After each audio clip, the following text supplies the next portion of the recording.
네, 성도 여러분 하루 동안 평안하셨습니까? 2023년 3월 10일 금요일 새벽 기도회를 시작하겠습니다. 함께 기도하시겠습니다. 하나님 아버지, 오늘도 우리에게 새로운 한 날을 허락해 주셔서 참 감사드립니다. 우리에게 주신 귀한 날을 하나님의 은혜 안에서 살아갈 수 있도록 우리를 품어주시고 우리가 주님의 날개 아래에서 보호를 받는 복된 하루를 살아갈 수 있게 해주시옵소서. 때로는 우리의 몸과 마음과 영혼이 곤비하여 지쳐 넘어질 때가 있지만 주님께서 우리에게 새 힘을 허락해 주셔서 독수리가 날개치며 날아가는 것과 같은 힘을 허락해 주시옵소서. 특별히 병환 중에 있는 자들을 주님께서 기억해 주시길 소망하오니 주님께서 그들 가운데에 치료의 광선을 비추어 주시옵소서. 또한 이런저런 사정으로 고통 중에 있는 자들도 주님께서 품어주시기를 소망합니다. 주님, 오늘도 우리가 주의 말씀 앞에 섭니다. 주님의 말씀에 순종하는 겸손한 마음을 주시고 주님의 말씀을 깨닫는 지혜를 더해 주셔서 우리의 삶이 주님을 더욱더 닮아가고 주님과 동행하면서 살아갈 수 있게 해주시옵소서. 오늘도 주님께서 우리와 함께 하실 것을 믿으며 이 모든 말씀 예수님의 이름으로 기도드립니다. 아멘. 네, 오늘 저희들에게 주신 하나님의 말씀은 마태복음 21장 12절부터 22절까지 말씀입니다. 마태복음 21장 12절부터 22절까지 말씀 봉독해 드립니다. 예수께서 성전에 들어가사 성전 안에서 매매하는 모든 사람들을 내쫓으시며 돈 바꾸는 사람들의 상과 비둘기 파는 사람들의 의자를 둘러 엎으시고 그들에게 이르시되 기록된 바 내 집은 기도하는 집이라 일컬음을 받으리라 하였거늘 너희는 강도의 소굴을 만드는도다 하시니라. 맹인과 저는 자들이 성전에서 예수께 나아오매 고쳐주시니 대제사장들과 서기관들이 예수께서 하시는 이상한 일과 또 성전에서 소리질러 호산나 다윗의 자손이여 하는 어린이들을 보고 노하여 예수께 말하되 그들이 하는 말을 듣느냐. 예수께서 이르시되 그렇다. 어린 아기와 젖먹이들의 입에서 나오는 찬미를 온전하게 하셨나이다 함을 너희가 읽어본 일이 없느냐 하시고 그들을 떠나 성 밖으로 베다니에 가서 거기서 유하시니라. 이른 아침에 성으로 들어오실 때에 시장하신지라. 길가에서 한 무화과 나무를 보시고 그리로 가사 잎사귀 밖에 아무것도 찾지 못하시고 나무에게 이르시되 이제부터 영원토록 내가 열매를 맺지 못하리라 하시니 무화과 나무가 곧 마른지라. 제자들이 보고 이상히 여겨 이르되 무화과 나무가 어찌하여 곧 말랐나이까. 예수께서 대답하여 이르시되 내가 진실로 너희에게 이르노니 만일 너희가 믿음이 있고 의심하지 아니하면 이 무화과 나무에게 된 이런 일만 할 뿐만 아니라 이 산더러 들려 바다에 던져지라 하여도 될 것이요 너희가 기도할 때에 무엇이든지 믿고 구하는 것은 다 받으리라 하시니라. 아멘. 네, 참 좋으신 우리 주님의 크신 은총이 우리 토론토 한인장로교회 모든 교우들 가운데 오늘도 함께 하시기를 주님의 이름으로 축복합니다. 오늘 말씀은요, 예수님께서 예루살렘 성전에서 매매하는 자들을 내쫓으시고 또 환전상들의 상을 다 뒤엎으시는 이른바 성전 청결 사건을 다루고 있습니다. 그리고 무화과 나무 잎을 마르게 하시는 내용도 우리가 보게 되는데요. 오늘 본문을 통해서 우리를 향한 하나님의 뜻을 깨닫는 복된 시간이 되기를 소망합니다. 먼저 12절을 보시면요, 예수님께서 성전에 들어가시는 것을 볼 수가 있습니다. 이때 당시 성전은 수룹바벨 성전을 확장시킨 헤롯 성전이었는데요. 이 수룹바벨 성전은 바벨론 땅에 포로 잡혀 있었다가 다시 예루살렘의 귀환한 공동체가 세운 성전인데 이 수룹바벨 성전을 확장시킨 인물이 바로 헤롯인데요. 이 로마의 지도자인 헤롯이 그의 정치적인 입지를 좀 강화시키기 위해서 성전을 크게 건축했고 그리고 이스라엘 사람들의 환심을 사려고 했었습니다. 그래서 이 헤롯 성전에는 화려한 장식들로 이제 가득하였다라고 하는데요. 바로 그 성전에서 우리 예수님께서 이제 들어가신 것이죠.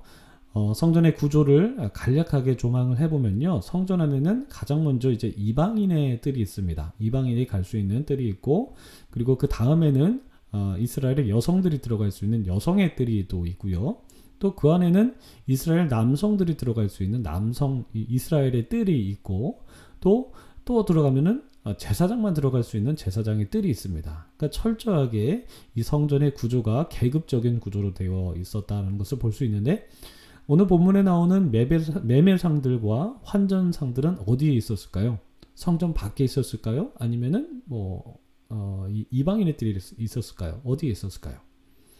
매매상들과 환전상들은 이방인의 뜰 안쪽에 있는 여인의 뜰에서 장사하고 있었다고 합니다. 그곳에서 이제 매매상들이 이제 예배자들이 드릴 희생제물을 판매했고, 또 환전상들은 당시 사회에서 통용되던 그 로마 화폐를 성전세로 드릴 수 있는 이제 두로 화폐나 세겔로 그렇게 환전을 해줬다고 합니다.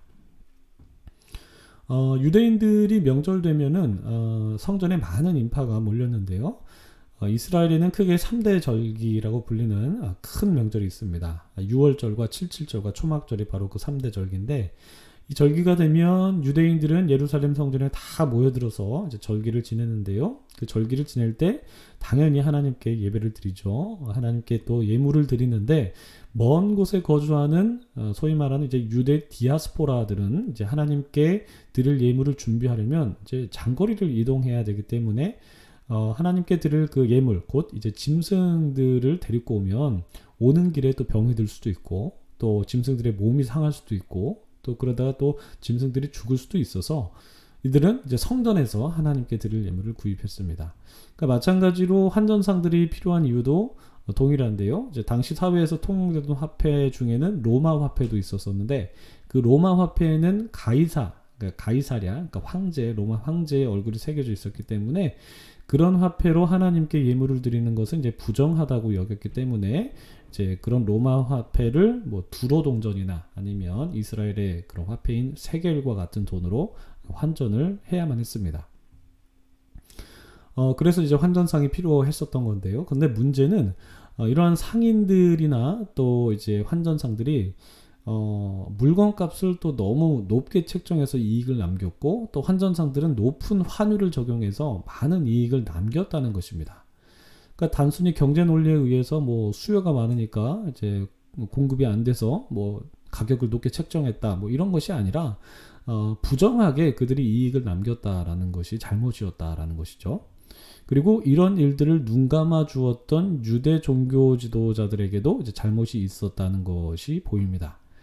이런 상인들을 성전 아닌 여인애들까지 들어오게 해서 장사를 해준 것은 분명히 상인들과 종교인들 간의 커넥션이 있었다라는 것을 의미하고, 또 거기에는 거기에 따른 또 대가가 지불되었다라는 것을 우리가 쉽게 생각할 수가 있죠. 문제는 바로 이러한 부정행위가 지금 어디에서 이루어지고 있느냐 하는 건데, 어디입니까? 바로 성전이라는 것이죠. 그래서 예수님께서 지금 성전에서 무엇을 하고 있느냐라고 말씀하시면서 분개하셨다라는 것입니다. 예수님께서 예레미야 7장 11절 말씀 인용하시면서 이들이 하나님의 성전을 강도의 소굴로 만들어 버렸다라고 하시면서 그들의 상을 완전히 다 뒤집어 엎어버리셨죠. 그러니까 성전은 하나님께 기도하는 장소가 되어야 하는데, 또 하나님께 경건한 마음으로 예배를 드려야 되는 장소가 되어야 하는데, 부정한 이익을 착복하는 곳으로 전락시켜 버렸다는 점에서 그들에게 이제 죄악이 있었다라는 것이죠. 그래서 예수님께서는 어제 말씀드렸던 것처럼 예언자처럼 그들의 죄악을 경고하시고 그들의 악행을 뒤집어 엎어 버리신 것입니다. 이렇게 또 한바탕 소동이 있었고요. 또 그리고 나서 예수님은 이제 그 성전을 나오셔서 맹인들과 다리 저는 자들을 고쳐주셨죠. 그러니까 그때 당시 이제 종교 지도자들의 모습과는 전혀 다른 모습을 보여주셨는데, 이렇게 약자들과 함께 하시면서 그들을 고쳐주셨고, 그런데 이 모습을 본 대제사장들과 서기관들이 지금 뭐 하는 건가 하고 이상하게 여기면서 예수님을 바라봤고요. 그리고 또 일전에 있었던 무리들이 예수님을 향해서 호산나 호산나 외치면서 함성을 질렀던 것을 다시 한번 상기해내서 이제 복합적으로 예수님께 화를 내면서 예수님께 따졌죠. 그러자 예수님께서는 시편 8장 말씀을 인용하시면서 이제 그 말씀이 성취된 것이라고 말씀하십니다. 16절을 보시면 이제 중반절을 보시면 그렇다 어린아기와 젖먹이들의 입에서 나오는 찬미를 온전하게 하셨다이다 함을 너희가 읽어본 일이 없느냐라고 그렇게 시편 8장 2절 말씀을 예수님께서 말씀을 하시죠. 그래서 이제 그 말씀이 이제 성취된 것이다라고 대답을 하신 것입니다. 그렇게 대답하시고 나서 예수님께서는 이제 그들을 떠나서 베다니에서 유하게 되셨는데, 이 베다니라는 동네 이름은 가난한 사람들의 집이라는 뜻입니다. 그래서 예수님께서 약자들과 가난한 사람들과 함께 머무셨다라는 것을 알 수가 있죠. 이제 그리고 나서 또 하루가 또 지나고 이른 아침에 다시 성으로 들어오시는데, 그때 당시 좀 시장하실 즈음이었던 것 같아요. 그래서 시장하실 즈음에 거리에 있는 무화과 나무를 보시고 그리로 가서 먹을 것이 있나 한번 보셨는데 열매가 없었다는 것이죠. 열매는 없는데 잎만 무성하게 피어있는 것을 보시고는 무화과 나무를 저주하셨습니다. 어떻게 저주하셨습니까? 이제부터 영원토록 네가 열매를 맺지 못할 거다라고 하시면서 무화과 나무를 저주하셨는데요. 무화과 나무가 무슨 잘못이 있을까요? 네, 좀 엉뚱하게 생각해 보면 예수님께서 좀 아직 좀 화가 덜 풀리셨나 이런 생각이 좀 들더라고요. 전날에 있었던 그 대제사장들과 서기관들이 그 막 화를 냈는데 그 화낸 것이 못내 마음에 좀 남으셨는지 분풀이하기 위해서 무화과 나무를 저주한 것이 아닌가라는 엉뚱한 생각도 한번 해봤는데요. 근데 사실 뭐 그런 것이 아니라 예수님께서 이렇게 무화과 나무를 저주하신 것은 좀 상징적인 행위였습니다. 사실 이때 당시는 6월절 즈음이었으니까요. 한 3월, 4월경이었는데 이 시기에는 무화과가 본격적으로 열리는 철이 아니었습니다. 이때에는 이제 무화과가 열리기 전에 작게 열리는 열매가 있었는데 그 열매를 이제 아랍어로 타크시라고 합니다. 이 가난한 사람들은 이 타크시를 먹으면서 시장한 배를 좀 달래기도 했는데 아마도 예수님께서도 이 타크시를 좀 따 드시려고 무화과 나무에 다가간 것으로 보이는데 이 타크시를 찾지 못하신 것이죠. 이 타크시가 열리고 떨어져야 그 자리에 이제 본격적인 무화과가 맺히게 되는데 이 타크시가 없는 무화과 나무를 보시고 이 나무에는 무화과가 열리지 않을 것으로 보시고 이제 그 나무에 저주를 하신 건데 이것은 단순히 무화과 나무에 열매가 없어서라기보다는 마치 이제 겉 모양만 있고 실체가 없는 신앙의 실체가 없는 유대인들의 어떤 그런 표리부동한 모습을 저주하신 상징 행위로 볼 수가 있는 것이죠.